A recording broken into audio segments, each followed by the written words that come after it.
Assalamualaikum warahmatullahi wabarakatuh. Kali ini kita akan membahas tentang pengenalan operasional amplifier. Nah, operasional amplifier ini sesuai dengan namanya ya, disingkat op-amp namanya. Jadi amplifier penguat atau amplifier atau penguat, biasanya penguat tegangan yang tinggal mengoperasionalkan saja ya.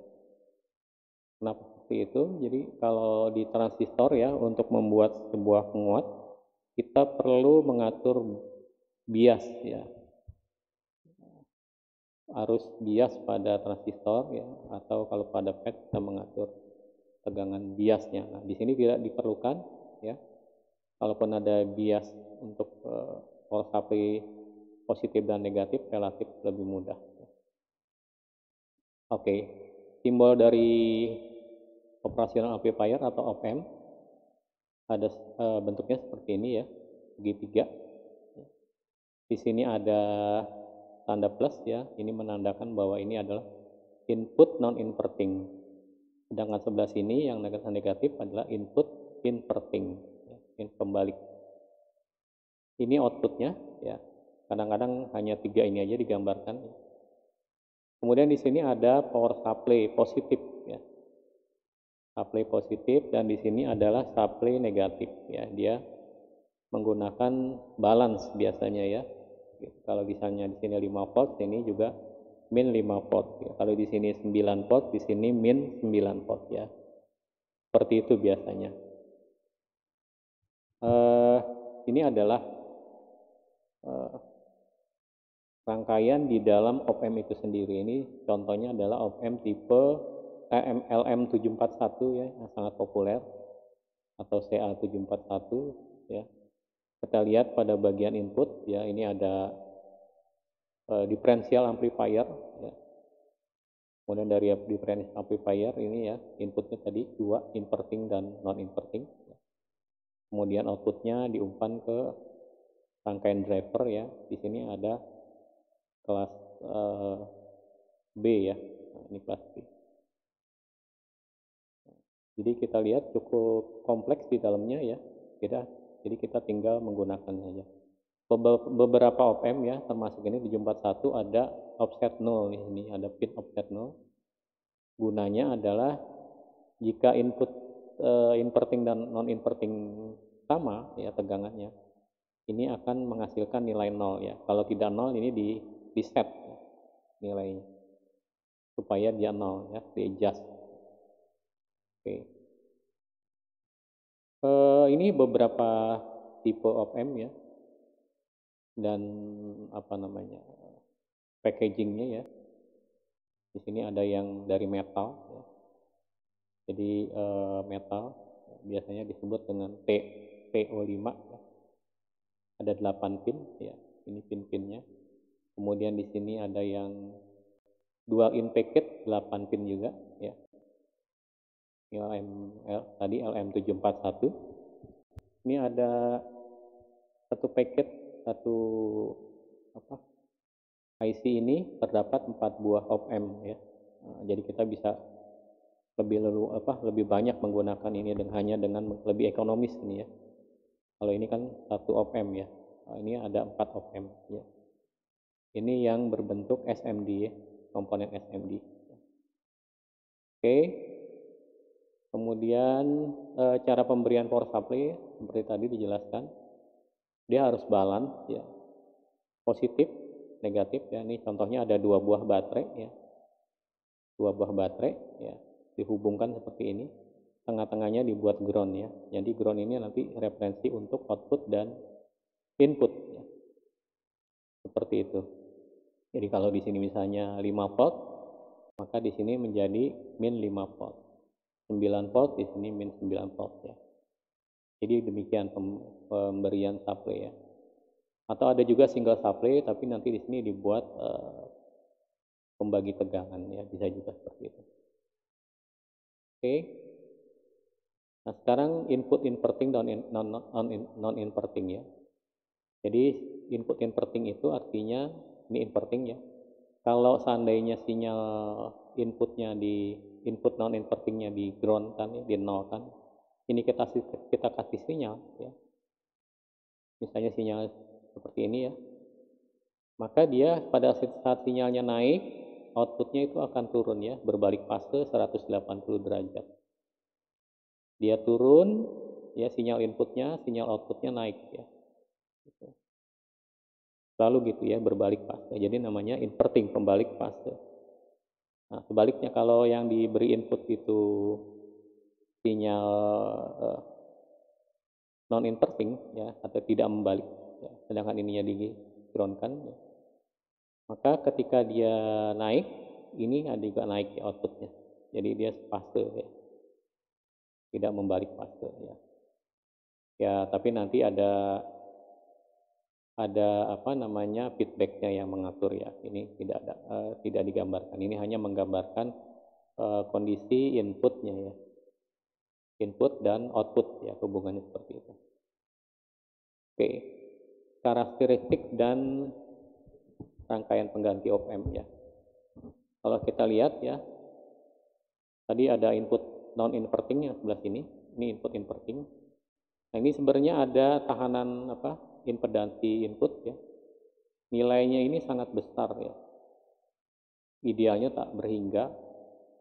Tapi di datasheet kalau kita lihat ya ada beberapa mega ohm ya. Misalnya ada yang 2 mega ohm ya, tapi itu cukup besar ya.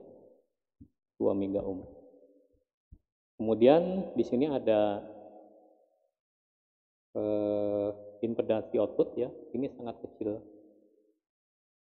ya, ini sangat kecil, idealnya 0 ya, tapi ada beberapa ohm ya sebenarnya kalau dilihat di data. Kemudian penguatannya ini besar sekali ya, idealnya tak berhingga, tapi kalau di datasheet itu beberapa ratus kali ya, beberapa ratus kali. Nanti perbedaan antara input non inverting dikurangi dengan input inverting ya, non inverting dikurangi inverting dikalikan dengan penguatan ini, maka dia menghasilkan outputnya ya. Jadi tegangan output ini adalah perkalian dari perbedaan atau phase diferensial ini dikali dengan penguatan ya. Seperti itu. Ini rangkaian pengganti op-amp ya, seperti ini. Rangkaian impedansi input ini besar, sangat bermanfaat agar tidak membebani rangkaian sebelumnya ya. Nah, di sini tidak membebani ya. Kalau dia ininya kecil, dia akan ngedrop ya, tapi karena dia besar, dia tidak membebani ya. Misalnya dari tubuh manusia ya, untuk ECG gitu ya, atau dari EEG ya, dari otak, dari ECG dari jantung, atau IMG ya dari otot. Nah, seperti itu ya, jadi tidak membebani dengan impedansi yang besar ini ya, seperti itu. Begitu juga di impedansi output yang kecil ya, jadi tegangan drop di sini akan semakin kecil ya, itu gunanya. Jadi ini benar-benar seperti penguat ideal ya, op-amp. Oke, kita lihat tadi penguatan terbukanya itu sangat besar ya, di datasheet itu sampai beberapa ratus kali, ada 100.000 kali, 100.000 kali, bayangin ya. Jadi kalau inputnya kecil aja di sini ya, inputnya kecil aja di sini misalnya dalam order microvolt aja ya, perbedaan antara ini microvolt. Ketika inputnya seperti ini ya, maka outputnya mau dia naik tinggi gitu misalnya karena dikuatkan 100.000 kali, mau naik tapi dia terpotong. Terpotong kenapa? Karena tegangan supply-nya ini maksimal ya segini. Jadi dia mau tinggi tidak bisa, jadi terpotong ya. Jadi kita lihat ada distorsi ya. Nah, oleh karena itu ya, kita lihat ini pada penguatan open loop ya, penguatan terbuka sangat besar ya. Jadi input yang kecil aja ya, ya kan menjadi outputnya sangat besar, tapi dia dibatasi oleh tegangan supply ini ya. Jadi kalau misalnya di sini 12 volt, ini min 12, ini paling maksimal ya 12 ya, bahkan nggak sampai 11, sekian. Ini juga min 11, sekian. Jadi maunya lebih tinggi, misalnya di sini misalnya 1 mili kali 100.000 kali, itu berapa tuh ya?